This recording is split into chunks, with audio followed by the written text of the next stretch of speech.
Welcome, everybody, to the Tuesday edition of Minions of the Zoo. I'm your keeper, Skep. With me, I have Minions Prospero. Hello. Blind Press. Hello. And the Harry Channel. Good evening. And it's just good to be here with you guys tonight. It's nice to be alive when you're as old as I am. Oh, me. I have a lot of things I want to talk about, but I want to go around the horn and see how everybody's day was. How are you doing, Prospero? Oh, I'm doing fine. I've been watching. Well, I've been watching them go around in the dryer and the washer. I've been washing sheets and towels that are getting given away and that kind of thing. I finally got into the linen closets. And Christ. Yeah. I did. I have a lot of so much linen. Well, they turn into Stalin closets. That's the problem. Oh yeah, it's unbelievable. It's acquiring things across the years and not purging things. Yeah, adds up to a whole lot of towels that it's like, I've forgotten I even had this towel. Or that, oh God, stuff buried in my mom's linen closet. Yeah. In the bath that she used. And I mean, she's been dead 13 years. Right. 14 years, whatever. It's just like, but it was like with their towels, there's no reason to get rid of them in case a toilet overflows or something handy, that kind of thing. Mm-hmm. That you just rationalize. In the event of an emergency, I have 8,000 towels. No shit. Yeah. If a woman shows up on your doorstep about to give birth, you can say, "Come in, we have towels and boiling water." And she'll be totally ready. And sheets to wrap you in. An entire bin full of gauze. So and if you're running from an ex-boyfriend or something who's coming after you and the baby, you can build a giant balloon and fly away. Yeah, no kidding. No kidding. That was about the state of it. So I am roundly sick to death of folding towels. But at least you had a productive day. And that's a good thing. At least you didn't lose a day of your life to stupidity like some of us did. Well, I do that often enough. Yeah. I mean, I can find a number of reasons to sit on my ass and do things that I tell my people on Twitter. Yell at people on Twitter, or read, or play one of my game things on the iPad.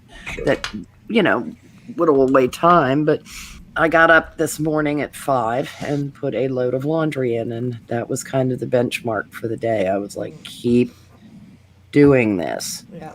So I have one more closet that I have to clean out, and then the animal shelter will get the towels that are really old. Yeah. And the ones that are decent enough, I'll offer up to a couple of people. And if they don't want them, they go to Goodwill. There you go. Yep. And that will be that purge. Yep. Which is great. The furniture purge is going to be the amazing one. Yeah. I just hope whatever tag sale I have actually works and people buy the shit. I was going to say, are you planning on selling or donating your furniture? What I can't sell, I'll donate. Right. Some of it is... I mean, I hate to sound snooty, but some of it's too fucking good to donate. No, I understand that. without a shot, because I mean, I've got 2 mahogany full beds that. In terms of market equilibrium, you're actually selling all of it. You're just selling some of it for zero because there's no demand. Absolutely, and or no, it's not that there's no demand. It's they will take it, but the price that they are willing to pay is zero. Yeah, that absolutely. And then they'll turn around and sell it for a much reduced price over what somebody would suggest attempting to sell it for. Yeah. So, and I hope that there are still people who are furnishing houses that need solid furniture. Some of it's my grandparents. Some of it was acquired by my parents, and not a piece of it that I am selling really is under 75 years of age. Wow. If not older. Well, 70 at least, but I'd say 75. That's excellent.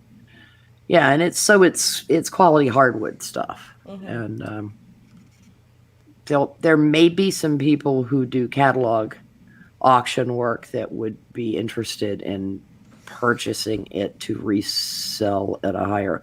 I mean, I know that I could go through the eBay bullshit and I'm not going to do that. I am simply not going to do that.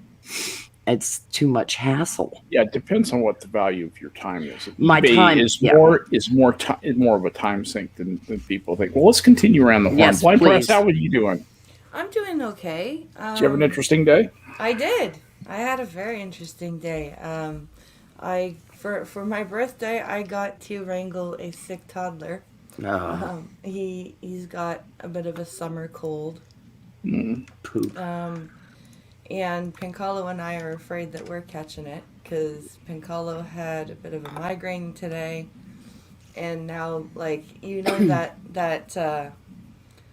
little ache in the back of your throat. Yeah. Swallow. Tickle. Yep. Yeah, I've got that now. So I'm like, God damn it, mother. You got some Listerine or something, some alcohol-based I've mouthwash. got some Cepacol as well that I can gargle with that. use. And gargle with salt water too. Saline what it does is it washes the layer of mucus that is where the germs live. It washes it away. Gargle with saline about every 2 hours. I'm dead serious. You can avoid. People can do that. I literally every time I try, I gag. vomit. Yeah, I literally vomit. That's a shame. That's a shame because that really will avoid a lot of colds. But anyway, that's just an idea. But it was a good day. It was. And happy birthday! Everyone needs to wish Blind Press happy birthday in chat, thank guys. You. It was a good day. Like we didn't do very much, but it was a good day. Like Pincalo, he marinated up some pork chops last night. All right. And so he cooked them up tonight, and he made them into he made them into pork wraps, like pork Caesar salad wraps. And so it was pork chop and lettuce and tomato and cheese. And he got himself a new griddle a couple of weeks ago, so he was grilling the wraps on the griddle. After is that what Americans call a grill?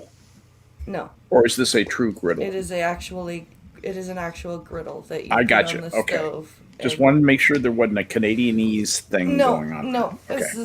it's an actual griddle that he used, and he bought me because I wanted cheesecake for my birthday. Good girl. And Good lad too. Nobody else likes cheesecake in the house, so he found a little pack of 4 little wedges of cheesecake. Ooh, so perfect. he got me it had a chocolate caramel pecan slice, a chocolate, just like a regular chocolate, a double chocolate, and a chocolate chip. Good Excellent. Lord. Excellent. So I have 3 more slices of cheesecake to eat. Yay. And I also got And they're all yours, too. And they're all mine. Yeah. And he got me some hard cider as well from the grocery store. And then I got to go play some Mortal Kombat with some of the blind gamers tonight. Rattlehead, the chief, I guess the starter of the blind fighting game community, was on Twitch tonight, and he was running it's called a King of the Hill mode, which is where you basically battle to stay on as King of the Hill. So he ran it, and do some people get to be King of the Hill more easily because of privilege? Not in this game. It's a little bit more egalitarian. The privilege of pushing buttons fast enough is what your privilege is. And so I played a few matches with them, and after that was done, he on stream, because he's also a musician. Him and his band already have an album produced. So what he did was he got his guitar out and he sang me a happy birthday song. How stream. Wonderful! And a monkey sang me a happy birthday song this morning. Aww. So that was. I've been getting spoiled today. It was a good day. There was a kind of a shitty part today though, because my grandmother did call me. This is my uncle's mother, the uncle who passed. Yeah. And she's the one who was pulling all this skeezy shit with his life insurance and not giving his wife any of it.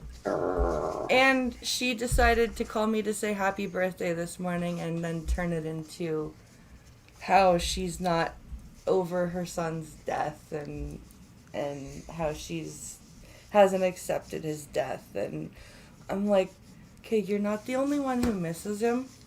Could you, like, really? Do you, I know he's your son. I know no mother or father should bury their child, but, like, really? do you have to right now? Happy birthday to me. Right? Yeah. Like, he was always the first one that, like, he was so excited about my birthday that I would always get calls on, like, as soon as it turned midnight on the 27th. Aww. Right? My phone would ring, and it would be him. So, like, for her to be just, oh, it's like, okay, really, Grandmama, could you stop, please? Yeah. You know, I found it a little bit interesting that the way you formulated that no parent should have to bury their child. That's almost exactly the line from The Lord of the Rings when Theoden has to bury Theodred, his son, in Rohan. Just saying. Yeah, it's exact. No father should have to bury his son. Bury his son. Yeah. So there you go. Well, good to hear. Harry, how was your day? Surprisingly uneventful. Yesterday, though, yesterday was interesting. I've been trying to come up with a blueprint for what I want to do with the front and backyard. So I figured since I have no right brain, I only have the ability to emulate having a right brain, I should call somebody who actually knows what they're doing to come by and take a look and then come up with a plan. Okay. So, is this like a landscaping thing, or this is like a landscaping thing? Okay. Gotcha. And so, I had this guy come by, and turns out we went to the same high school, and this guy's got to be 11, 12 years older than me. And this is just a vanity thing, but he actually thought there was a possibility that he and I could have been in high school at the same time. And I'm just like, holy shit, do I look that bad today? God. Either I look like shit or this guy's not very smart. Because it's like, well, both could be true. It could be an and. It could be. I admit the guy showed up like an hour earlier than he's supposed to, so I had to sort of rush to throw myself together. And I admit that I didn't put my best foot forward, but I'm thinking, is this what it feels like to be like really vain about your age? Because this is an unfamiliar thing to me. I was kind of like, no, definitely not. And I'm like, wait a second. This means he thinks I might be his age. It's like, no. Sorry. No, you old coot. Quit saying things like that. Did he have any good ideas? Well, I mean, it's way too early for him to have good ideas. This was just the look around, gather some measurements. He's going to come up with some comps. And then he will come up, and then he'll tell me how many hours he thinks it's going to take him to turn the one I like into a plan, and then we'll decide on whether we're actually moving forward on stuff. Okay. And mostly I just want a plan because whatever I decide I want to do, I want it to further the plan rather than be against the plan. Yeah. So I gave him a lot of latitude about what I actually wanted, which I think maybe makes it easier and harder for him at the same time. Because other than saying I wanted a couple Blenheim apricots, I really didn't give him a whole lot of this absolutely has to be in the plan. So we'll see what he comes up with. It should be interesting. It's not like I'm going to just magically reach into my wallet, put in a crowbar, and pull out a giant pile of money to make this happen. It's going to be more like as things happen in the yard, everything should be about moving the plan one step forward. Yeah. Well, because it's I've got things that need to be pruned and taken care of, and if I'm just going to rip them out, I'm not going to bother doing that. So I'm going to do precisely nothing except water and mow and take care of a few weeds until I get the plan back. Good man. Good idea. Sounds so like that's how my life's going. Overall not too bad, honestly. I'm baking bread tonight, so that's good. Yeah, I mean, in a lot of ways, things are going particularly well. I'm working on this plan right now for a customer, which is basically a best practices document for different sizes of enterprise storage, which basically says if you want this many terabytes, do this. If you want this many terabytes, do this. Do this many terabytes, do this. But when you come up with your plan for how fast you need to be able to do disaster recovery, here's a handy graph showing you at a particular rate. Doing. This is how long it's going to take you to do the restore. So don't say 24 hours recovery and then say, oh, we're going to back this up to the cloud. Ha ha ha ha. Yeah. The electricity just doesn't move fast enough. That might work for a laptop. It's like, it's fine. Either change your plan or change your requirement, but don't pretend you're, that's the kind of thing. It's just sort of spelling stuff out for people who maybe haven't thought stuff through quite as much as I have. But I got to get friendly with GNU Plot because it's like, oh crap, I have to make graphs. And then every few years I have to make a bunch of graphs, and it's like, oh crap, how do I do this again? Oh yeah, and it's kind of like riding a bicycle. Like an API or something? GNU Plot is a program. Oh, it's actually been around. Okay. Which has been around. It's a program that's been around forever, long before we were calling programs apps, and it's the GNU plotting program. Yes. And so you can feed it bunches of data, and it's a really fantastic program, but it's not exactly known for its user friendliness. So it's one of those things where if you're not kind of on top of it all the time, you have to start looking stuff up. Okay. But yeah, I've been drawing a lot of pretty pictures for customers, and that's not the worst way to spend the day. No, not at all. Thinking about stuff and getting paid to do it is I'm very, very fortunate that that's what I get to do sometimes. Yeah, but don't sell yourself short. The stuff that you do, not everybody can do. Not everybody can learn, can understand the concepts that you deal with such facility. So it's tribute to you and your hard work and your work ethic that you're so successful. And I'm trying to make something. I'm trying to make something less accessible to other people, and that's a different skill and one that I work on all the time. I get frustrated sometimes. I go, people don't understand what I'm saying, and it's like that's because you're not saying it right. I'm trying to bear more of the responsibility when people don't understand. It's probably because I'm doing a really poor job of explaining it. And that's one of the things that I've been learning a lot about hosting on Saturdays. As much fun as I have doing it, for me, it's very much a learning experience. I understand that completely. Well, very good. It sounds like you had a good day. I'll tell you a little bit about my day, just a bit. And the major part is that it was my son's birthday. He's 34 years old today. That's Mike the Marine. He's only 2 years older than I am. Isn't that amazing? That's cool. I'm old enough to be your father. Yep. Mike is 34 today. And I talked to him on the phone for almost 2 hours last night. That's awesome. And I don't know what happened. It was one of the really great conversations he and I have ever had. Sometimes it just clicks. Mike's a funny guy. He's very opinionated, and he can be a handful. But I don't know like where he takes after his dad. I don't know where he gets that. I'm just the words were in my throat. Yeah, sorry. But anyway, so I don't know. It's interesting because the world that he travels in, flipping houses on the side and working 4 days for the state of Colorado. And he's almost to the point he's thinking about quitting his day job. The thing of it is, it allows him to drive through the most beautiful part of Colorado. That's what he does for 10 hours, 4 days a week. 10 hours a day. He works a 40-hour week. And during the winter, he plows, he drives a snowplow. During the summer, he checks roads, clears, obstacles and things like that, and make sure they're safe, and takes pictures of problems and that sort of thing. And and he's great at it, of course, and they love him.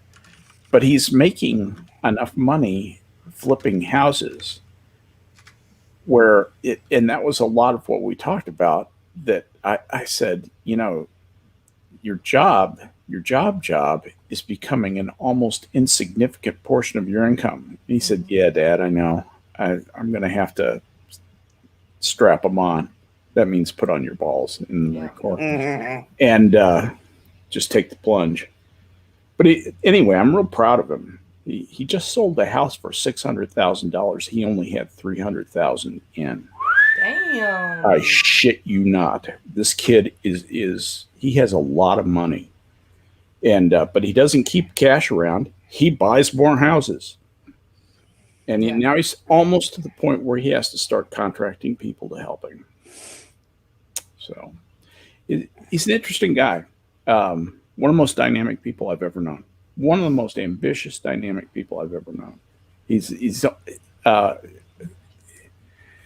Anyway, I'm very proud of the kid. So he's 34 today, and he's having a big time. Good. And so I thought I would pass that along. One of the things that I've been thinking about recently, such as I'm able to think at this advanced stage of my life, is about what is happening with President Biden, Vice President Harris, and what's about to happen. And I would offer a kind of a hypothetical, but I think that this might be a realistic thing. And let me just lay it out for you. I believe that what is about to happen is within 1 or 2 months, 6 at the outside, way before he will have served 2 years. That's important. President Biden is going to resign. He's going to have to be resigned. If he doesn't, his own cabinet will throw him out under Article 25. And if they don't, what happens in the midterms will change the course of the country, because the Republicans will actually not be able to fuck up fast enough to avoid winning. Mm-hmm. Yeah. And so then what happens is so let's say Harris comes in before the 2-year mark. That means she can only serve 1 more year. And that's what her potential is 4 years for Democrats. And all the other potential candidates offer a potential of 8 years for Democrats. Mm-hmm. On the other hand, she's going to be the incumbent, and she will have the natural advantage of incumbent, being able to have the bully pulpit and all that stuff and go places, important inspection tours in important electoral states, where she needs to shore things up. But I think, I think President Trump is watching all this with the interest of a coyote watching a limping rabbit. No, actually, if he resigns before he's served 2 years, yes, she becomes president for sure. Absolutely, but she can serve 2 terms after that. No. Yes. No.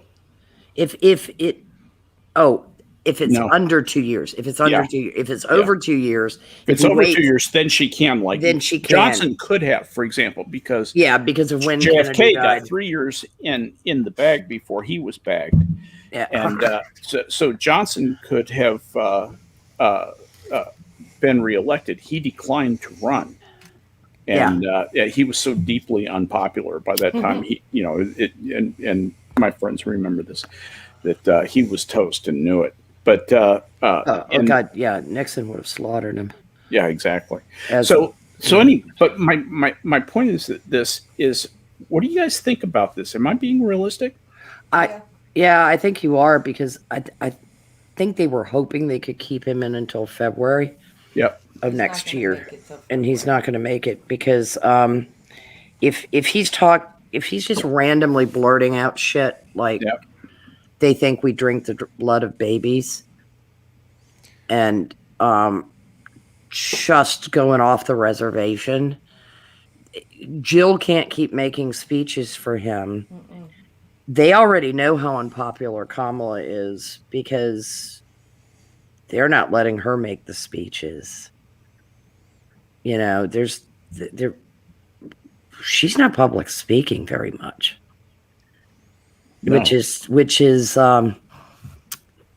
peculiar. Even Pence did more public speaking than she is, and he didn't do much. And the thing is that you would think, with the first female vice president and the first black female vice president, that they would be running her up and down the sideshow circuit. Yeah. And they are not, because they could read the polls just like we could read the polls last summer. You think the DNC has an assassination, not a real assassination, but a political assassination plan for Vice President Harris? Let's just call it a hatchet job. Yeah. No, they're going to. Is that cultural appropriation? Yeah, they're going to. Yeah, Elizabeth Warren's online too. Tomahawk. They're going to. The Cleveland Guardians will come after you.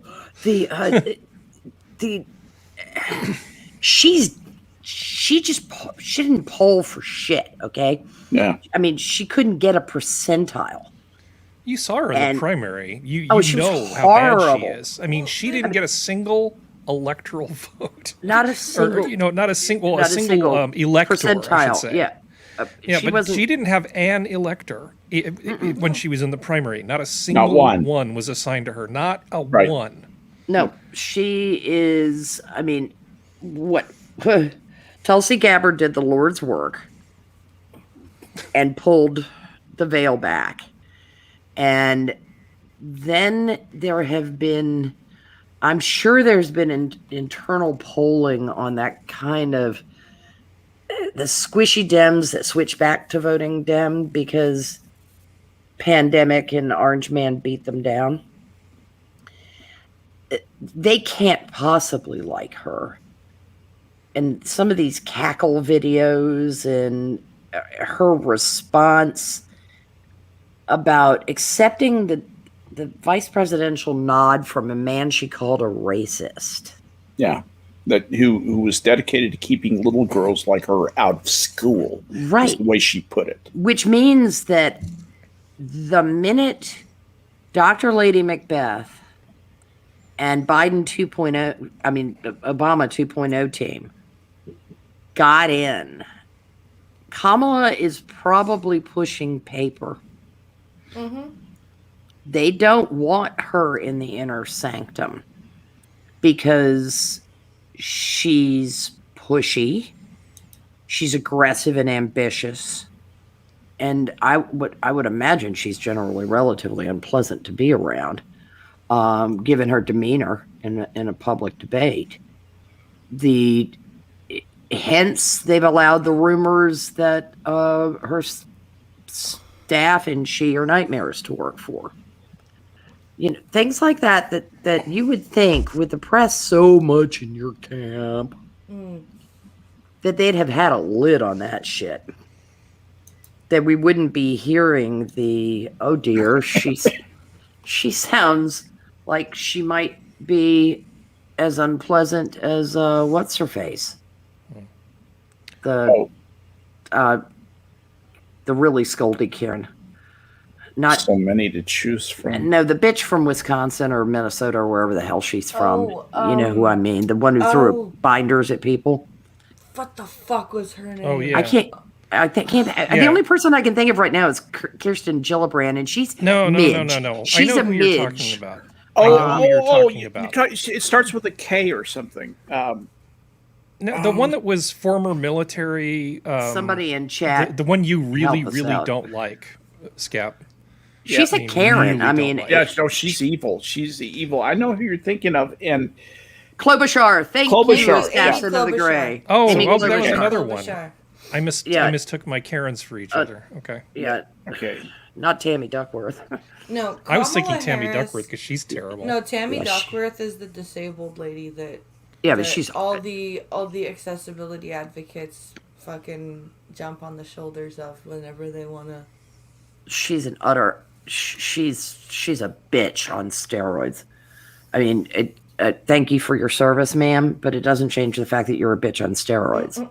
Yeah. But Amy Klobuchar, she was the one that it was rumored that she'd hurled like a binder across the room at one of her assistants, and I thought, is it Mitt Romney's? Yeah, hit her with it too. Yeah, absolutely. Bad-tempered broads. You know, this. Our two countries are in for an interesting time of it politically because your guys' president is not going to make it to any length of time. His running mate's insane, and even the Democrats are like, we can't have her anywhere near this office, right? And then we've got up here where we had the opposition pass a motion which was not like, it was literally just a chess move to keep elections from happening during the pandemic. Now everybody's predicting that we'll be going to the polls before 2023. And a no confidence vote, or no, just I think we're gonna have. I think Trudeau's gonna be confident enough and to throw an election open. Really, I have some follow-up questions for you, Blind Press, afterwards, and maybe later on. I'd like to talk about Trudeau and some interesting developments with him. I forgot about this, but getting back to the American race, Harry, what do you think? I think there's another possibility, another likely possibility. You know, since we live in this brave new world where rules don't apply, yes, and we can do whatever we want, apparently. Yes. What if they just say, how about we don't feel like doing that? How about we feel like not being responsible? And instead, we just rein Joe in. Joe basically stops doing a lot of the stuff that he's doing, and they explain it away by using whatever variant is running around at the time as the explanation. Since COVID is really, really bad, he's going to go full Rose Garden, and we will not see a non-scripted, non-teleprompter statement out of him for at least a couple years, well, at least another year and a half to get through that hump. They'll just keep topping off the Algernon juice and, like I said, use COVID to make him go full Rose Garden mode. They're highly exposed there. I don't think that's going to work. In the event that something major happens on the world stage.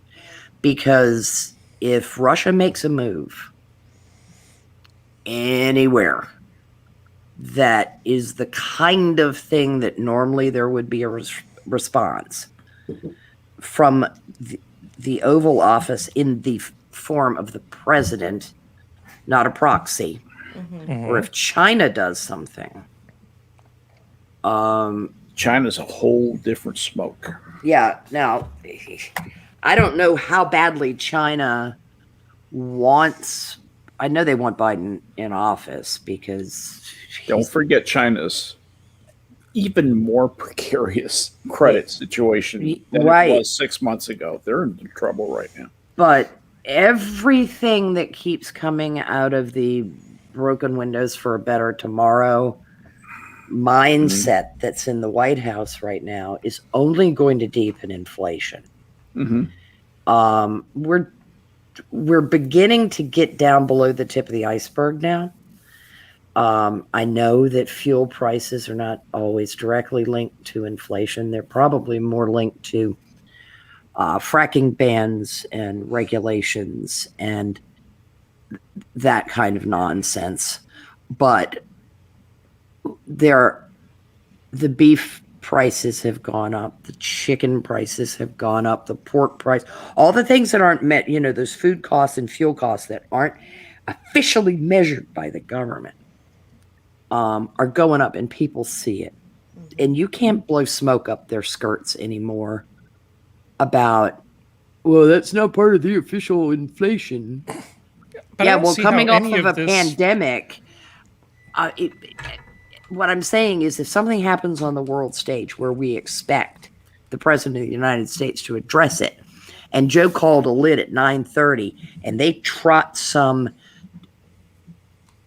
cabinet puke out there to handle it, they're going to be getting a phone call from Pelosi and Schumer. Well, that's not what I'm suggesting. I'm suggesting that we will not see him travel like he's been doing, and we will not see any unscripted responses. If he gets to the point where he can't even read a teleprompter, then he's obviously got to go. He's but he's obviously got to go now. But what will they do? That's a very interesting question. I'd like to follow up on that, Harry. What will they do if he goes catatonic and is on life support? Yeah, they're not going to be able to Roosevelt him. Dr. Jill Biden is not going to be able to pull off the Eleanor Roosevelt thing. And at a certain point, they're going Wilson, to basically be more accurate. Oh, sorry.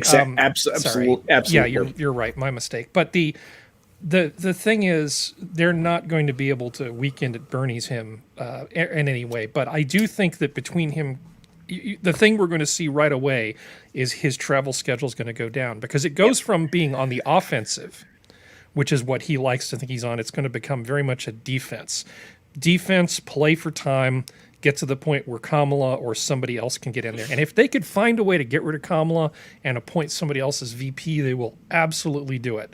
But I don't know what that's going to look like. Yeah, if it's even feasible. Let me offer a slightly different possibility too, and we realize we're just speculating here, guys. Yeah. And I also didn't say you were wrong, Skep. No. That was an alternate theory, just to make it more interesting. and that's what that's kind of what this is really. Yeah, there may be a faction in the Democrat Party that says, we really want to have an excuse to nuke Kamala in 2024, or and the way to do that is to say, look, thanks for serving, but you've only got the potential for one term. For the good of the party, we're going to ask you to step down. We're not going to nominate you. And there's probably enough ill will in the Democrat Party against Kamala right now to do that. They are really having doubts about her. Her negatives are fantastic. They're in amazing, places. And so I think that they may work this so that they only have to suffer with Kamala for 2.5 or 3 years, or however long she serves out the rest of his term. She gets to be the first woman president, blah, blah, blah, blah, blah. And then what they'll do is they'll nominate a woman. And maybe it will be a black woman. There are some that are out there who are at least putatively qualified to be president. Yeah, they President Ayanna Presley. Oh yeah, that'd go over like a lead balloon. I don't see them selling that outside of the Northeast in California. I'm not sure they can sell that anywhere else in the country. She's Minnesota. So outspoken. Yeah, parts of Minnesota. Yeah, parts of Minnesota. The parts that carry the strongest voting blocks. New York. Yeah. New England. They'll be like, oh, virtue. But they have a whole lot of Southern Democrats, and one of their strategies is to flip Southern states blue. Yeah. Mm-hmm. Do they want to fuck that with a polarizing member of the squad? Fair enough. You know, they're desperate though. They're really desperate. I don't think we don't have much of a talent pool. Yeah, I don't think we should underestimate how desperate they're going to be, given that the Algernon juice is wearing off faster than they thought. There's going to be a lot of. They're going to have to scramble. Flowers for Algernon. Yeah, exactly. They're going to have to really get their fortification game going for 2022 because.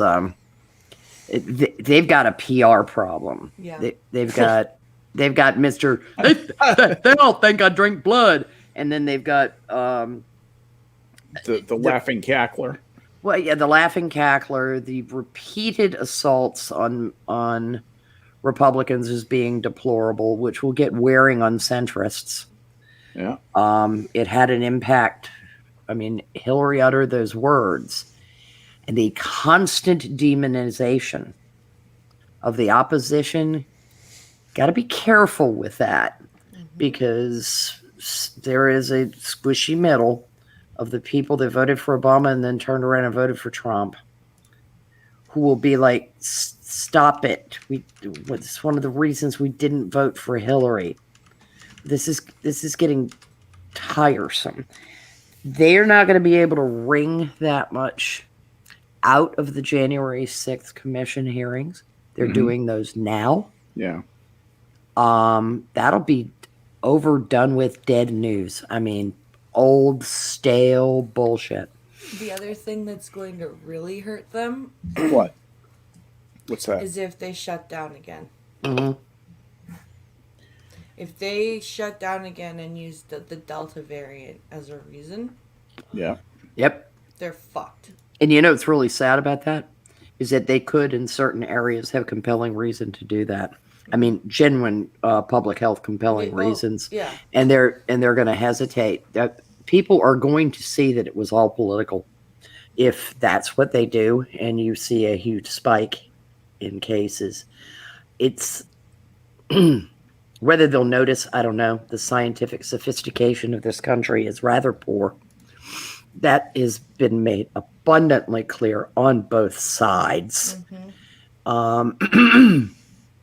We're woefully lacking science communicators, and the media has aided and abetted a misinformation campaign that is disgusting.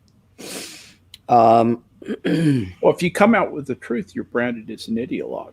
If you come out with simple statements about empirically verifiable facts, if they contradict the left's narrative, they call you whatever, racist or sexist. Absolutely. Whatever. And social media has not helped that because there are registered statistics that people are getting banned for quoting. Mm-hmm. And that doesn't bear up under scrutiny very well. The other problem, if they call Lit on Joe at 9:30 and just do Rose Garden scripting, you are going to have the looming shadow of Donald Trump grow even larger because he has an open playing field. Cue music from Jaws. He is not hampered by mental incompetency. No. And he has people who are similar to him. Can you imagine the Ron DeSantis Donald Trump world tour while Joe's calling a cap at 9:30? Well, that's the other thing. That's a very interesting thing. You just that you just said. I wanted to get all your guys' take on this.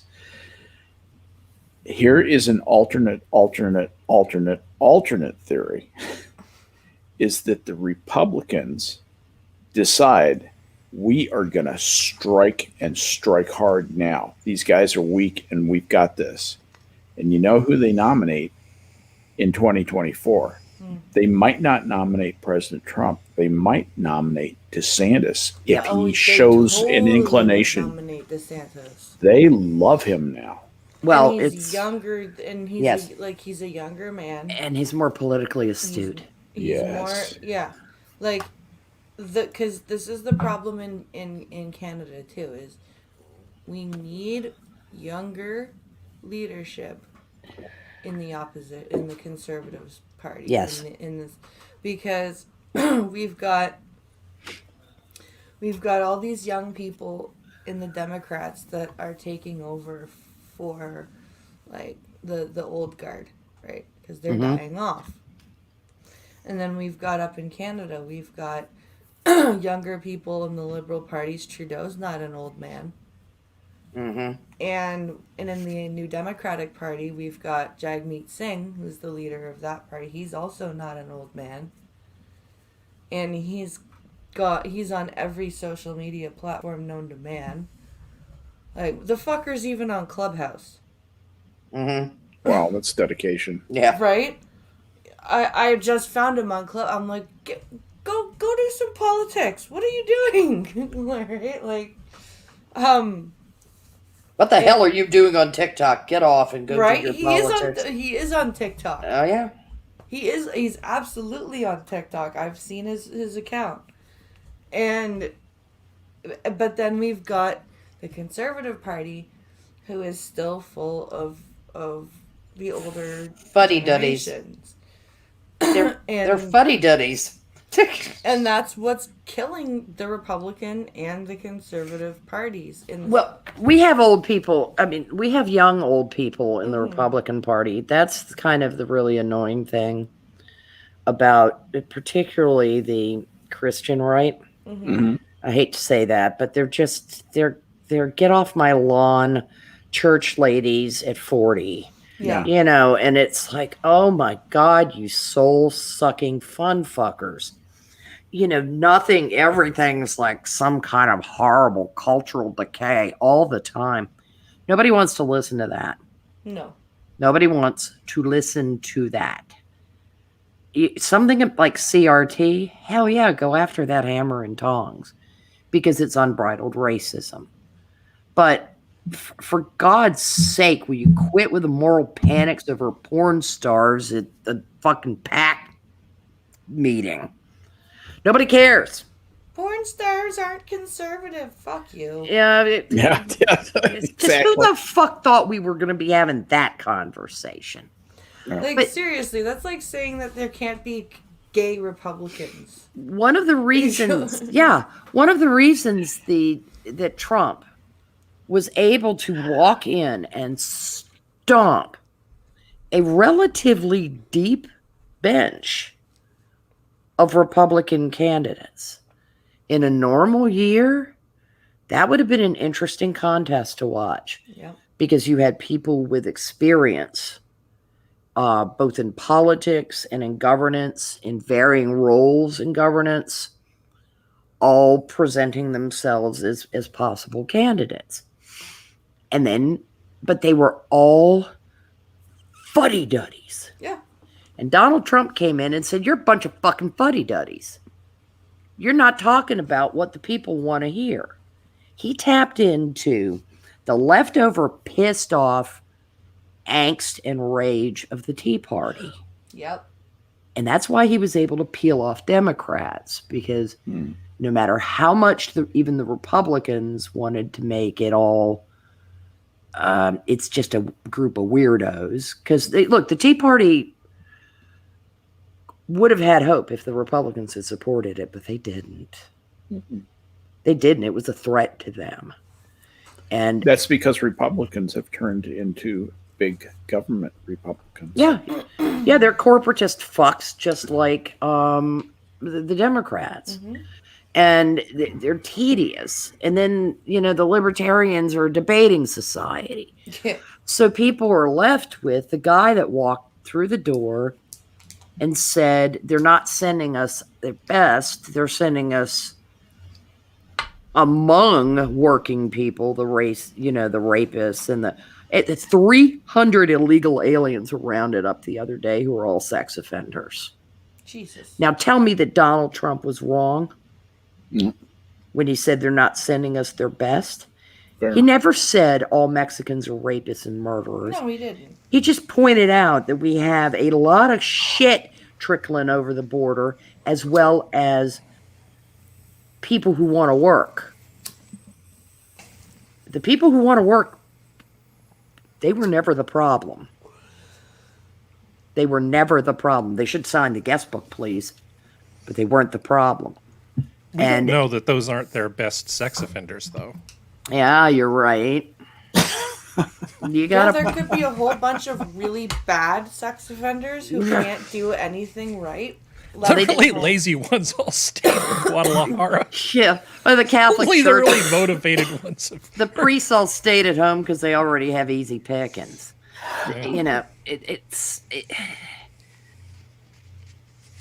I'm imagining that the current administration is going to do so badly that even the Republicans can't snatch defeat from the jaws of victory in 2022. Don't underestimate them. But I won't underestimate them, because Jeb Bush, of all people, stood in front of folks and said, please clap. And it was like, holy shit, dude. You governed a state that's the size of a country, and you've been reduced to this? Or gurgle. I mean, I don't know. We're going to have to see. What a lot of it will depend on is, how does Trump feel about DeSantis? Because he swings a pretty good sized bat. And publicly, they're friends. Could you imagine a Trump DeSantis ticket? Oh, Jesus Christ. I mean, this almost a dream come too much personality on one day. Yeah, it is too much. I think they would I they'd think come to blows. Yeah. Oh, at literal. Yeah, literally. Chasing each other around on a golf course at Ponte Vedra with a knife. With a putter. Got into a fight on the lawn of the White House today. President Trump was found on the 17th hole with strangled by a 9-iron. Strangled by a 9-iron. So it'll be great though. Just make a video of it, but then play it fast forward, put some Benny Hill music behind. Yes. we could just get back here, you son of a bitch. He'll pat him on his head and run away. I have a question. So if we're gonna do this, who do you think, if Trump decides to run, Trump would pick for his VP pick? That is an absolutely good and open question. He doesn't seem to have any. I actually looked into that the other day. I couldn't find him saying anything about that at all, and I looked for about 10 minutes. Yeah, he doesn't seem to. It's a peculiar game he's playing, and it's very, very hard to tell what might be going on back channel wise. Yeah. As to whether he is going to keep his finger in the wind, and if it looks like he's going to become the elder statesman of the party, then he might have a lot to do. He might end up being a kingmaker when it comes to that, because otherwise I'll run. You don't run these people I like, I'll run, and you know how that went.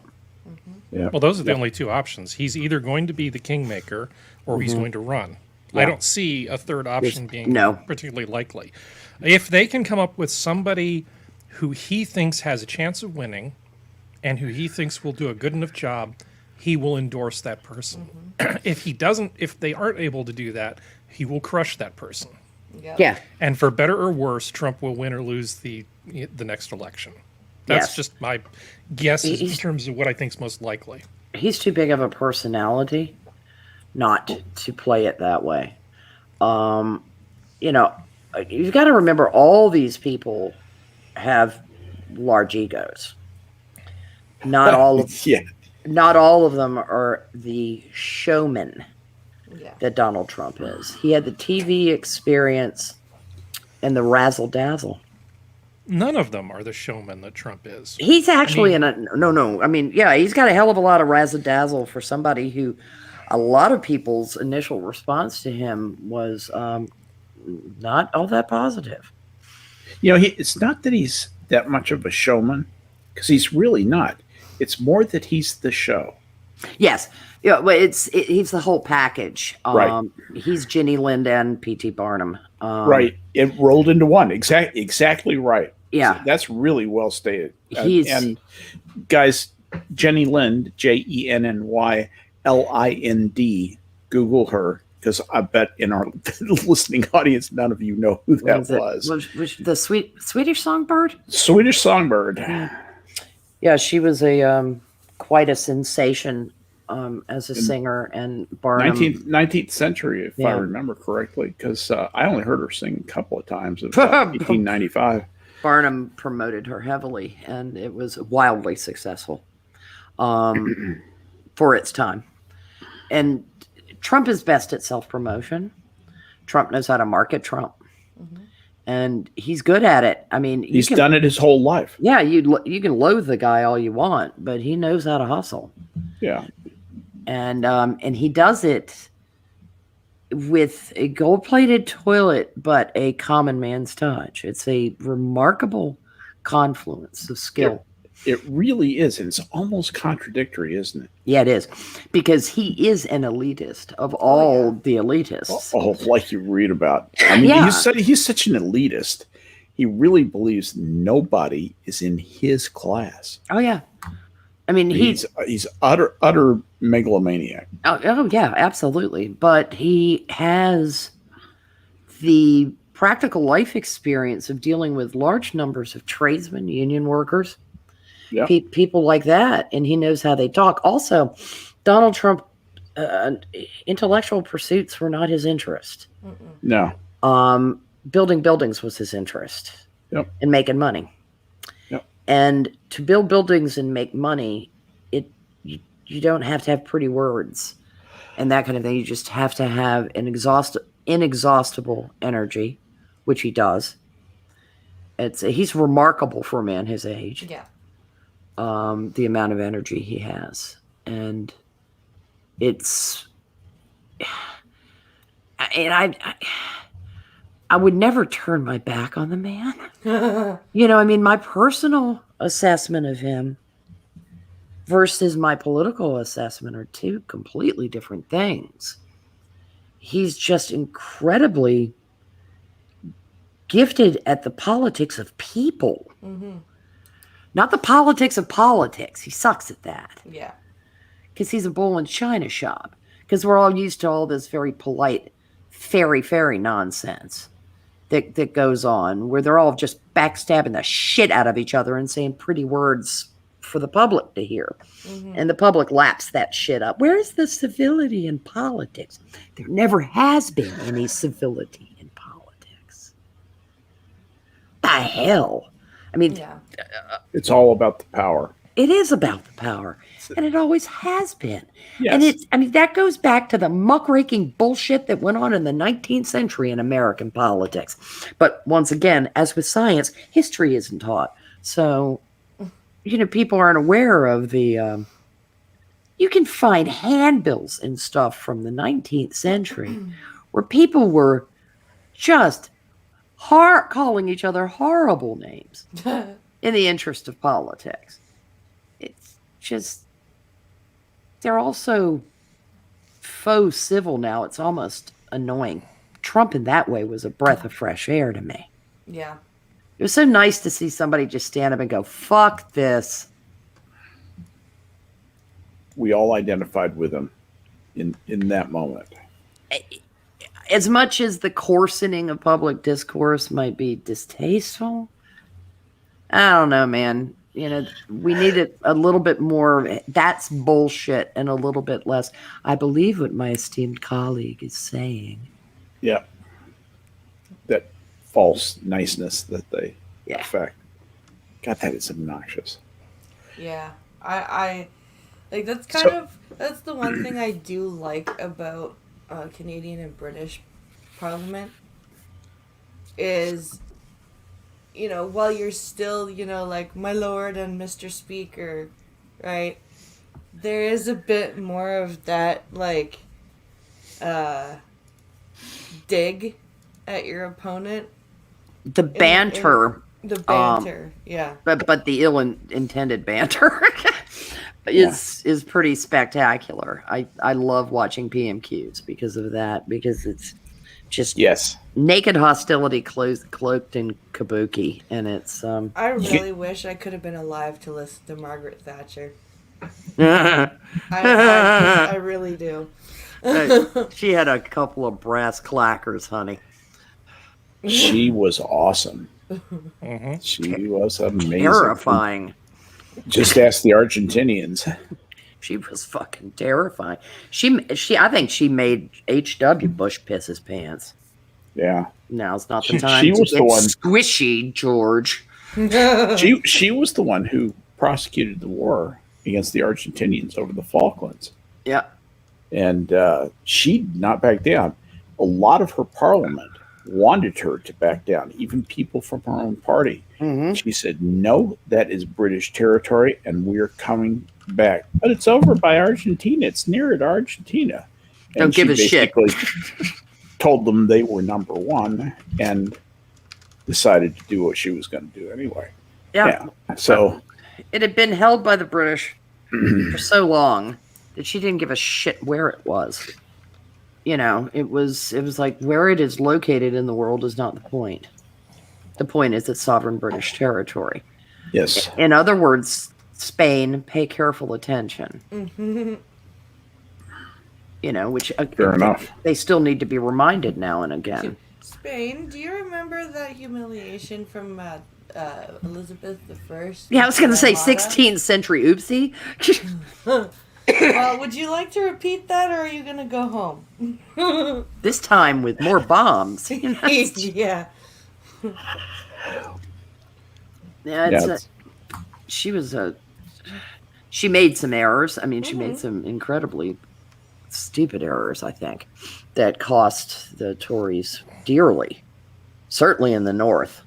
There were some things she should have backed off of. Yeah. That's for sure. The poll tax was one of them. I actually had another question for Blind Press. Blind Press, did you read something about somebody who Justin Trudeau allegedly felt up breaking their silence yesterday, I believe, or today? I did not. I know that he did. It was a reporter, I think. Is that what you're talking about? Yeah, it may well have been. Because I know that it happened.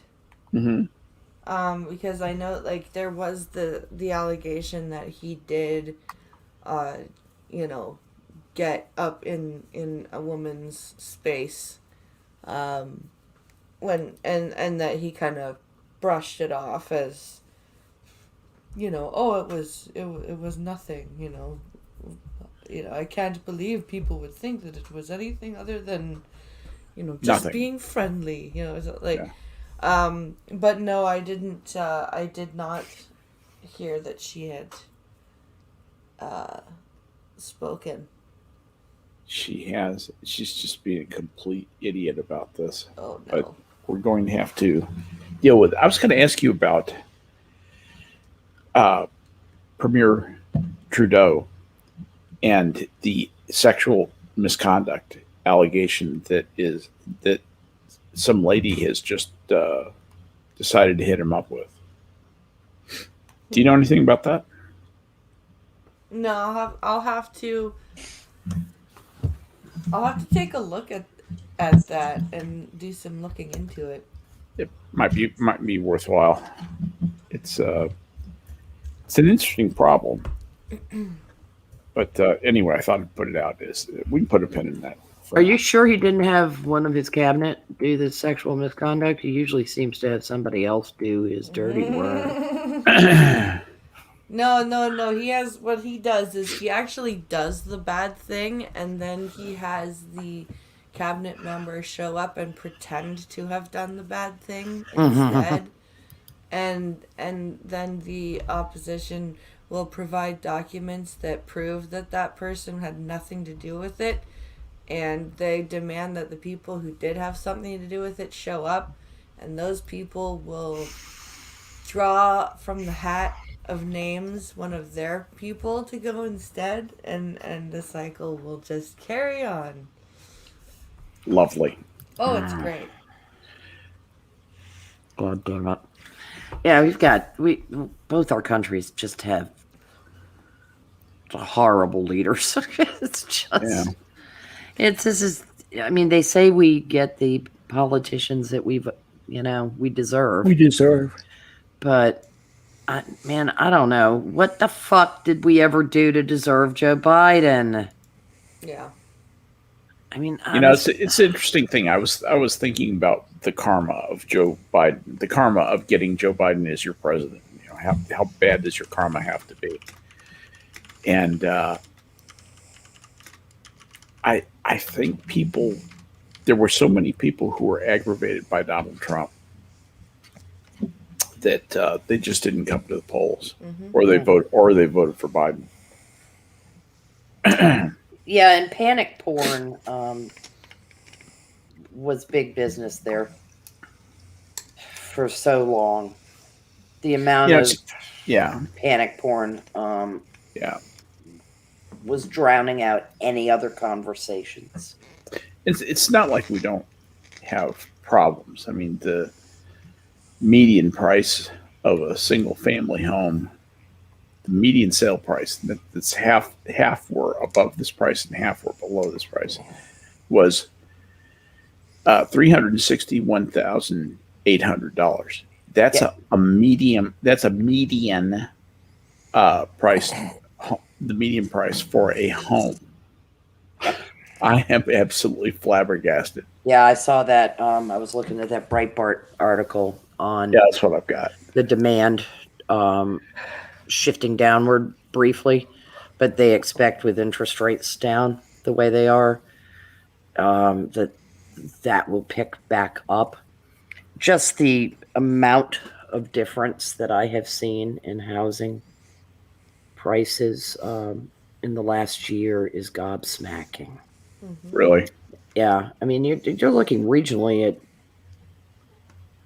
20+%. Wow. And it's like, what? I mean, a 13% increase is like, are you kidding me? Well, my mother, when she sold her because she sold her house last year and just bought a new one last month. But when she sold her house, so she bought her house for just over $200,000. Sold it for like $560 something. Yep. How many years in between? 5. Yeah. That's a remarkable change. I mean, granted, some of it's currency devaluation. But most of it is lack of inventory and high demand. Now, with the end of the bulk of the lockdown, you're seeing new housing starts increase, but the incumbent costs on those, because there's a tremendous labor shortage of skilled labor, as well as the lumber prices, which just went nuts, fuel prices, which are adding to anything you're having delivered, shipping delays, and there is the inchworm effect of so many industries being down. Now, housing in Virginia was considered an essential industry, so it didn't shut down last year. How people continued to build houses and carry on, but the supply chain fell apart. Yeah, the windows and the breaker boxes and the HVAC components and appliances taking 6 months to deliver. Didn't you say something about the windows for your new house? Replacement windows for this house that we need. Oh, for that house. Yeah, but I spoke to somebody in February and we have yet to have them replaced. But yeah, as far as the new house goes, 19 weeks. Jesus Christ. 19 weeks.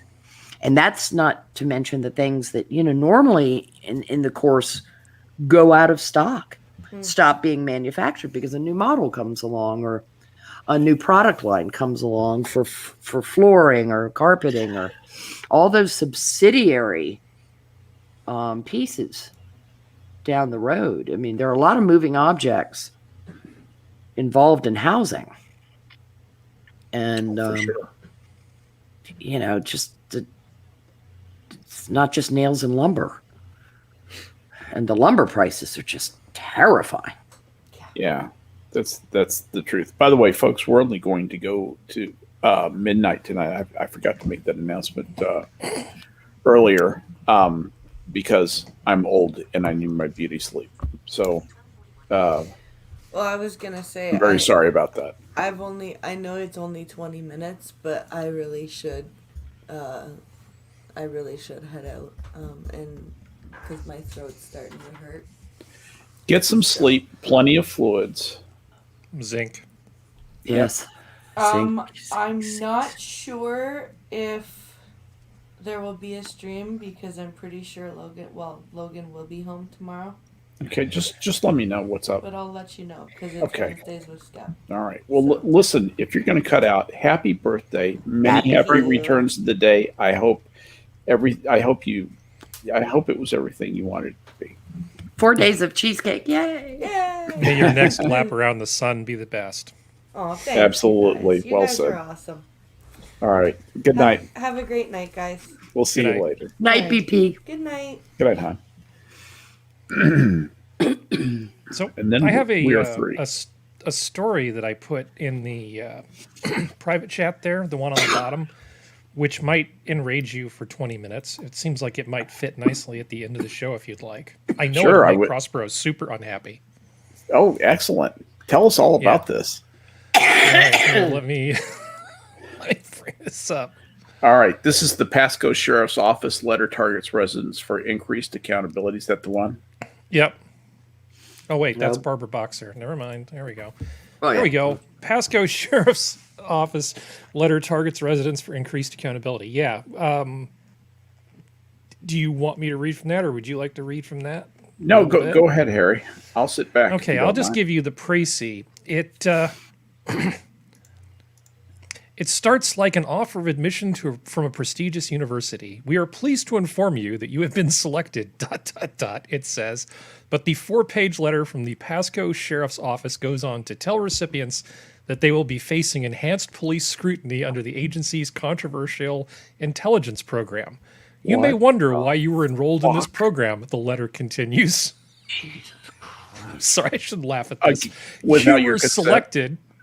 You were selected as a result of an evaluation of your recent criminal behavior using an unbiased, evidence-based risk assessment designed to identify prolific offenders in our community. As a result of this designation, we will go to great efforts to encourage change in your life through enhanced support and increased accountability. Jesus Christ. So are they putting them in camps? To concentrate them, or how are they? What are they doing here? Okay, last year, a Tampa Bay Times investigation revealed that the sheriff's office creates lists of people it considers likely to break the law based on criminal histories, social networks, and other unspecified intelligence. Just let that sink in. The agency sends deputies to their homes repeatedly, often without a search warrant or probable cause for an arrest. Targets and their relatives, including 4 who are now suing the sheriff's office in federal court, describe the tactics as harassment and a violation of their constitutional rights. Well, they would, but national policing experts drew comparisons to child abuse and surveillance that could be expected under an authoritarian regime. The Times also found that the agency has a separate program that uses school children's grades, attendance records, and abuse histories to label them potential future criminals. That's good. Earlier this year, Sheriff Chris Noko and the Pasco County School District announced they would scale back some features of the school data program, but the letter signals a broadening of the core program. And there's 4 pages of this stuff because, we are pleased to inform you you've been selected to participate. It's just so beautiful, this little thing here. The sheriff's office said the letter is part of a new intelligence, yada, yada, yada. So basically, this is their way of letting you know that they're keeping an eye on you. And it's all based on a AI-like approach to decide who do we think is going to be committing a crime. Because this is pretty close to being like version 0.1 alpha of the Minority Report. Yeah. Yeah, you're not wrong. Things are getting spicy in Newport Richie. That's a it's community of This is Tampa. Florida. It's a bedroom community of Tampa. Yeah. Okay. It's Tampa Bay, which invites the idea that Scientology might be behind this, since that is essentially the international headquarters for Scientology. They bought about half of Tampa. Yeah. And I'm actually sort of not really exaggerating there. They bought about half of Tampa. Yeah. The Times found being named a sheriff's office target could have serious consequences. Deputies showed up at homes at all hours of the day and night, writing tickets for violations like overgrown grass and making arrests for any reason they could find. By 2020, some 1,000 people had been ensnared. About 100 were 18 years or younger. The letter to so-called public offenders says its purpose is to communicate the agency's sincere desire to help recipients begin a new path. We are committed to your success, it says. In your in this non-constitutional void that we have placed you. Wow. So how do you guys feel about this? Poorly. Yeah. Just the sheer 1984 speak of these 2 sentences. This letter was designed to communicate our sincere desire to help you begin a new path. Yeah. We are committed to your success. We are also committed to pursuing consistent, firm, and fair consequences if you choose to continue in the criminal behavior that is hurtful not only to you, but to your family and our community. This is stop and frisk, pre-stop and frisk. Yeah. I mean, it's literally, we've got our eye on you. This is front-end fascism. Yes, it is. Front-end fascism. Pure Absolutely. And that is a traditionally very Republican county. I know it is. It absolutely. Just to let you know that Tampa St. Pete has always been a Republican area. Yeah. So it's fascism is popular among politicos these days.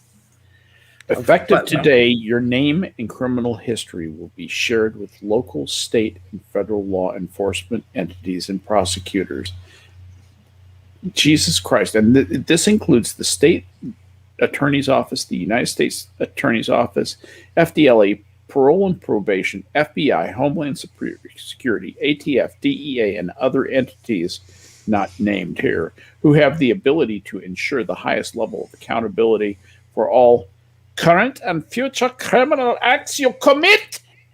I wonder if they have somebody who measures the shapes and size of their skulls.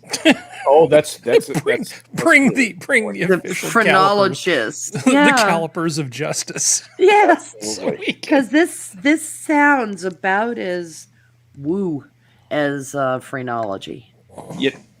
This is bad. This is very, very bad. And what makes me sick is it'll turn out to be the ACLU that brings a lawsuit against them, instead of Tom Fitton's crowd or somebody like that. And I would much rather it come from a more conservative libertarian side than come from the faux civil liberties side. Oh, they're too busy arguing about whether children should be able to buy narcotics from a drive-up pharmacy. Yeah, no kidding. Blind children driving to a pharmacy. Or porn stars at CPAC. I wish Blind Press had heard that. Yeah. Well, I mean, the libertarians are totally in favor of her right to drive. Mm-hmm. Yeah. Now, I'm going to stand up for the libertarians. Hang on. Good luck. Not everybody is a crazy person who has libertarian instincts. I would describe myself as having some libertarian tendencies. Certainly, I call myself libertarian because I despise the Republicans and the Democrats. Or at least enough of each one to where I don't want to identify with them. And so libertarian is a handy thing to throw out there, and it's a conversation starter. So anyway. Are you a Unitarian too? My point, and I do have one, is that libertarians simply want, in a lot of ways, the best of both sides. They want a limited government that only does the things a government is supposed to do, and a society that puts the onus on the individual and their ambition and their resources and their commitment to build a better society, both for them and for the rest of us, to have the opportunity to succeed that way without government getting in the way. And government has gotten so big, bloated, and corrupt that it gets in the way of too many of the processes, and that's why everything feels like we feel very sclerotic right now. Do you know what I'm saying? Mm-hmm. It's like we can't. Our institutions don't really function very well because there's just too much shit you have to deal with, and if you fail to deal with it, it's illegal. There's some goddamn law that makes it illegal. That's the reason that I use. I'm not really a huge George F. Will fan, but he coined a good expression. When Congress comes into session, do you know what they're doing? They're discovering new crimes. Yeah. I mean, by making laws. Big government is the cholesterol in the arteries of life. Well said. Very well said. That's what I was wordily trying to move to.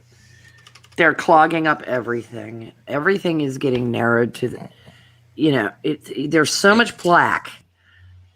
There's so much fucking plaque. Yep. That the amount of stuff that actually gets done is that mere trickle. Oh yeah. And even the blood is a mess. It's like sludge flowing through the nothing works very well. Oh God, it's you've seen those globs of grease that clog up sewers. That amazing collection of grease that's gone down sinks and gone down street drains and that kind of thing, and then it marries itself with human hair and it's called a fatberg. Yeah, that is what government is. Government is a fatberg. It's a fatberg. It's a fatberg, and it's what it's become. What were you going to say, Harry? I'm sorry. Oh no, I was just trying to get the term fatberg out there because it amuses me. It's a good word. I love that word. I hadn't thought about that. It's alive. I'm gonna have hats made that says "Make John Stuart Mill Great Again." I just. I want one. Yeah, I just, because I'm sorry, I can't be full Mises school, and I'm not, totally burn it all down. Hey, von Mises was a brilliant economist. Yeah, he was. And I don't throw the B word around, but he was brilliant. Yeah. The problem was his political applications of his theories were, should we say, naive? Yeah, they're always naive, aren't they? I mean, this is the wonderful thing about modern politics is full of naive political theories as opposed to a much more laissez-faire social policy and a very strict spending policy. Yeah. But I just, I don't see any pragmatists left. And not all utilitarians are bad. No. Just saying. Government is supposed to serve a purpose. It is supposed to have the monopoly of force, but it's not supposed to have the monopoly of force so that it trickles down to fucking Pasco County, where these fucking stooges are running a database that they're feeding up the chain to the jackboots at Department of Homeland Security and the FBI. The folks, you're right. You're absolutely right. And the folks with the monopoly on force need to adhere to the regulations that govern the potential use of that force. And those things should be quite restrictive. And unfortunately, we've gotten to the point where if a politician wants something done, they just point their finger at it and say, make that happen. Make all the legal sanctions and all the various, thousands and thousands of powers that I have from all the zillions of laws that have been passed to coerce whoever to do whatever I want them to. And the FBI has become the knuckle crackers. Yeah, pretty much. They're like like loan sharks. Nice little life you have here. Pity if something happened to it. I mean, it's just, we've Jesus nice Christ. Little election you're trying to have here. Yeah. The Department of Justice is so fundamentally corrupt now that it is just not fit for purpose. Well, it's almost double speak at this point. Department of Justice, Ministry of Truth. Yeah. If you can be a law enforcement official at the national level and willfully and knowingly lie on a FISA court application and not be thrown in jail, there is no justice at that point. No, there isn't. And that's not two-tier justice. It's that there is no justice. And that,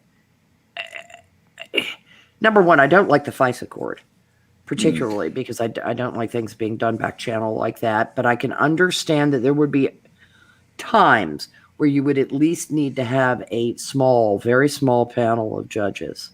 Well, they'll never abuse it. It'll be fine, Prospero. Yeah. Oh, thank goodness. A fucking star chamber. Yeah. Fucking star chamber. And I don't like it. And there is a perversion of the rule of law going on in this country that is just nauseating to me. And people are accepting it because they were sold a bill of goods after 9/11, and they were sold a further bill of goods with the Patriot Act, is that national security means we get to invade everybody's fucking privacy. No, it doesn't. And if you want to live like that, fine. Move to fucking North Korea. It's interesting you used the Star Chamber, and I'm going to talk about that just for a few minutes here, if you don't, because I think there's a tendency for political systems to evolve toward a Star Chamber. I think there are some tendencies that, if not controlled by a lot of integrity and particularly cultural homogeneity, and I get into that too, on the part of the populace, you tend to migrate toward something. I'm going to explain the Star Chamber real quickly. It was an English court back in the 17th century. It was composed of counselors and judges to supplement the judicial activities of the common law and equity courts in civil and criminal matters. The Star Chamber was really there to go grab socially prominent people who had so much power that an ordinary courtroom would not dispense justice against them. So, noblest of ideals here. They said, hey, these local guys are so rich and so powerful that the local courts never rule against them, and they essentially can do whatever the hell they want, and things are getting out of control. We've got to do something. So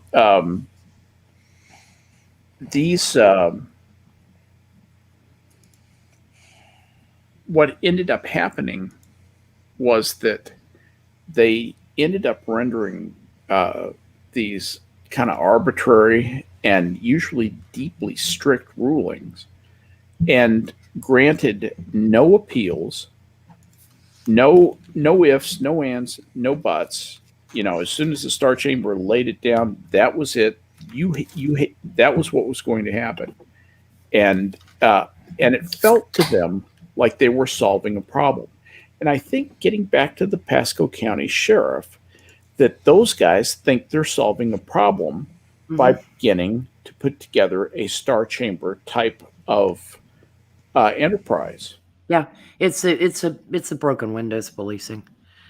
It's the no stone left unturned. Maybe we can subvert additional criminal behavior from people who have demonstrated prior ill judgment. And there is nothing redemptive about it. Nothing redemptive. You have been adjudged to be of a criminal element, and now that is stuck with you for life in Pasco County. Now, for a culture that has believed in redemption, which we do through the parole system and through all kinds of other systems where people can do mea culpas, and it's not all that religious. I don't mean that they have to embrace Christ as their savior. I just mean that they have to demonstrate a willingness to go and sin no more. That's being taken away. That's been taken away in the social media world. If you've made a boo-boo, and we don't care how far the internet archaeologists have to go back, we're going to find it. And you did that thing that one time, and that means you are forever tainted, you filthy, foul beast. It's like...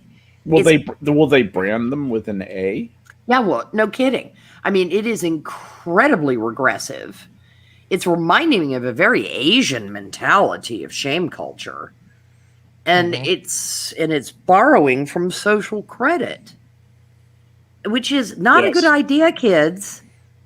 It's not a good idea. Why don't you explain what borrowing from social credit means? Well, the social credit system that the Chinese use, which is a shame-based system. I mean, if you transgress against the state or your neighbor in some way or another, your social credit goes down. And this will affect where you can live, where you can work, where you can get your food. Yeah. And can eventually devolve to the point that you are utterly and completely shunned from all things. Right. Which means you starve in a box under an overpass. There's another parallel to the social credit thing you were talking about. Because here, they're talking about them sort of harassing people's families. And part of the social credit thing is if you know somebody, or you're a relative of somebody, or a friend, or a frequent connection with somebody who does something wrong, your social credit gets knocked down too. And the idea there is to get the mob, your friends and family and stuff, to turn on you to apply pressure to be better. Because you don't want them to get damaged, because they're doing the same thing. They're hassling the families of the people by extension. This is police power cancel culture. Yeah. And it is Stalinist or fascist, whatever. Stalin was a pretty good fascist. Yeah, he was actually a fascist. People. Yeah, I mean, it says fascism is only on the right. If you look it up on Wikipedia, they changed it. So that's because they're retarded. Yeah, the change history is really interesting on that particular edit, by the way. It is extremely fascistic, but if they were in front of a judge and the judge said, look, I will give you a shorter sentence in exchange for you being enrolled in part of this program, and just think of it as parole plus, I could see something like that seeming okay. The big problem here is that some algorithm selected these people. A computer decided, we think you're going to do this thing moving forward. These aren't people that are on parole, but they're being treated like they're on parole. Well, it's like the people that got this seems very extrajudicial to me. It's like the Trans-America thing. You got your name because it pinged an algorithm. Yeah. You got labeled as a potential terrorist. And this is the problem with AI. It's a problem with all computing. Garbage in, garbage out. Mm-hmm. bad planning is going to lead to terrible results for innocent people. Because, well, the algorithm said that all the John Smiths tend to have criminal. I mean, this, like I said, we're going to devolve back to phrenology, for Christ's sake. And people who know nothing about statistics are going to be making judgments on the basis of statistics. They have no idea what they're doing. Yeah, they scream and yell about Charles Murray's bell curve. God, do not get me started on that. But they scream and yell about that night. As if it is utterly the most amoral book ever written in the history of man. Immoral, and thank you, because they claim they're amoral. Right, exactly. But he's a deeply racist man because he plotted statistical points on a bell curve. Right, and then he is racist. Sorry, go ahead, Harry. No. Well, I was just going to say he is racist because they view everybody as a member of a group. So when you're presented with the arguments that are in that book, you see race. All you see is race. Whereas if you have two curves, suppose there's people in group A, and you know that they have a bell curve distribution of some attribute. Let's just say that norm for that attribute is 103. And then you have another group of people that are in group B, and the norm for that group is 106. That tells me absolutely nothing about the individual who walks in the door next from group A or group B. I don't see people as members of groups. I see them as individuals. So to me, the book is not racist. But if all you can see is membership in a group, then of course it's racist, because everything is racist. Yeah, and it's been one of the greatest disservices done to somebody who was just looking at a distribution. That's all he was looking at, was a fucking distribution of a particular measurable characteristic. And I mean, what I find far more interesting about it has to do with the dispersal between the sexes. I think that is much more instructive when it comes to life choices, career choices, and encouragement of children in the future, to look at that, but it still doesn't say anything about the individual. Yep, not a thing. I remember in about 1980, there was a guy who wrote a paper that got a lot of play. It even made the news. That's how I found out about it. The myth of left-wing authoritarianism was the name of the paper, and it essentially presented evidence to the effect that authoritarianism is totally right-wing, and although there are some left-wing authoritarians, their numbers are much smaller than those of the right-wing authoritarians, to the point where the group of left-wing authoritarians were essentially a bunch of nuts, is what this guy, I think his name is Stone. Unfortunately, what people who reviewed this guy's paper was that they said things like, grab a comment out of this. Unfortunately, his review of the literature is not as factual or objective as it might be, and his conclusions do not follow from the available data. Now, these are academics, criticizing a guy for being too pro left wing. So that used to happen back in 1980, doesn't it? Can you imagine somebody saying that about someone who wrote a paper today on the myth of left-wing authoritarianism? Do you know what would happen if you criticized that today? Oh, you'd be careful. Is this William F. Stone from the Department of Psychology? That's what it was, William F. Stone. Okay, I'm gonna put the link in the chat for everybody. Thank you. The only person I could see say, "Hold up a second," would be a statistician. Kind of like Laffer's ilk, or Murray's. Laffer's too. Yeah, he is, but you're right. That class. Interestingly enough, though, it might be somebody like Chomsky, who'd be like, "Hold up a second," and then he would just get into the vagaries of the use of language within it. Because that's what he's always. That's his deal. That's his deal. Yeah. But unfortunately, when you're attempting to survey characteristics of individuals, language matters. No, it does. And how you pose questions to people matters. Is why, There are about 800 different political compass tests, and if you pay careful attention to them, you can spoof the shit out of them. Well, yeah, that's very true. Yeah. Anyway, I don't know. I don't know where any or all of this is going, but circling the drain. Yeah. In point of fact, if it's all right with you guys, I would like to call it a night at this point. And understandable. I'm looking at a glass and thinking, if I break this and start sawing at my wrist, will I miss sunrise tomorrow?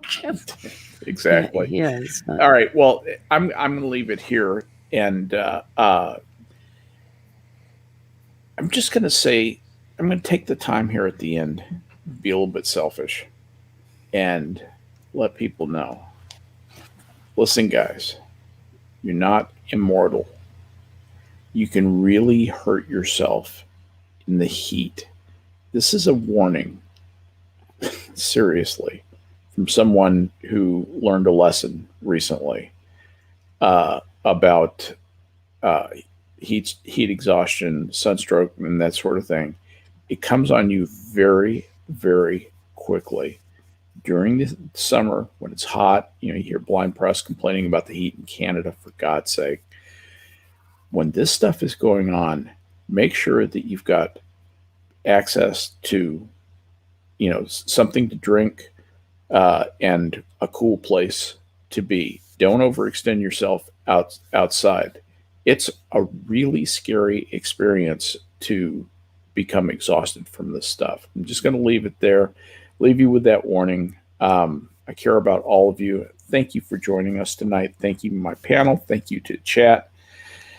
And for this Tuesday evening, the zoo is closed. Good night, everybody. Good night.